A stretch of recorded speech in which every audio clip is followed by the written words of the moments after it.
Hello दोस्तों, dictation start होगी 3 second बाद। स्टार्ट। आदरणीय सभापति महोदय, सोवियत संघ की स्थापना की 50वीं वर्षगांठ पर भारत और रूस के नेताओं ने जो उद्गार व्यक्त किए, उनसे इसी आवश्यकता को बल मिलता है कि अशांति और समस्याओं से भरे इस विश्व में शांति, सहयोग और सह अस्तित्व की जरूरत है। जैसा कि भारत के उपराष्ट्रपति ने कहा, रूस ने क्रांति का एक रास्ता दिखाया। क्रांति के लक्ष्य अभी पूरे नहीं हुए, लेकिन लक्ष्य तक पहुंचने के लिए यह जरूरी नहीं कि हिंसा का ही रास्ता अपनाया जाए। जिस प्रकार ईश्वर तक पहुंचने के लिए धर्म अनेक हैं, उसी प्रकार आर्थिक एवं सामाजिक लक्ष्यों को पूरा करने के लिए अनेक पद्धतियां होती हैं। प्रत्येक देश अपनी आवश्यकता, संभावना एवं उपलब्ध ज्ञान और परंपरा के अनुसार अपने अनुकूल व्यवस्था का चुनाव करता है। यह भिन्नता झगड़े का कारण भी बन सकती है और सहयोग का स्वस्थ आधार भी प्रस्तुत कर सकती है। पैराग्राफ।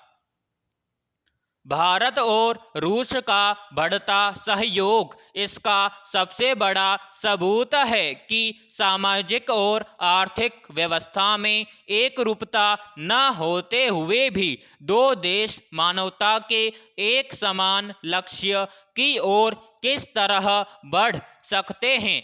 जहां तक रूस का ताल्लुक है, इससे इनकार नहीं किया जा सकता कि 50 वर्ष की अवधि में वह विश्व का एक शक्तिशाली राष्ट्र बन गया।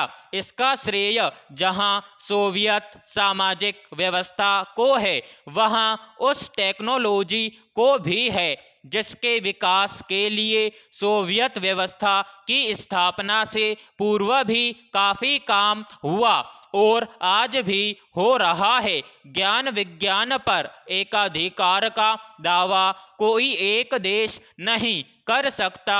यह तो समूची मानवता की ही है और जाति, वर्ण, धर्म, वाद आदि से ऊपर उठकर उसके सम्मिलित प्रयत्नों का परिणाम है। रूस ने बाहर से बहुत कुछ लिया है और अब वह उसका नैतिक दायित्व बनता है कि ज्ञान के इस पुराने ऋण को अदा करे। रूस अपने इस नैतिक दायित्व को विकासशील देशों की मदद करके निभा रहा है। हालांकि भारत रूस के विचारों से पूरी तरह से सहमत है तथा भारत जानता है कि रूस के आर्थिक तथा सामाजिक सिद्धांत भारत भी अपना सकता है, लेकिन दोनों देशों के राजनीतिक सिद्धांतों में बहुत अंतर है। रूस की राजनीति अत्यंत तानाशाही है, जबकि भारत की राजनीति प्रजातांत्रिक है, जिसके अनुसार भारत में जो भी आर्थिक, सामाजिक तथा राजनीतिक परिवर्तन होंगे, वे प्रजातांत्रिक तरीकों से होंगे, न कि जोर जबरदस्ती द्वारा। यही वह मुख्य अंतर है जो रूस तथा भारत के राजनीतिक सिद्धांतों को अलग करता है। विराम समाप्त।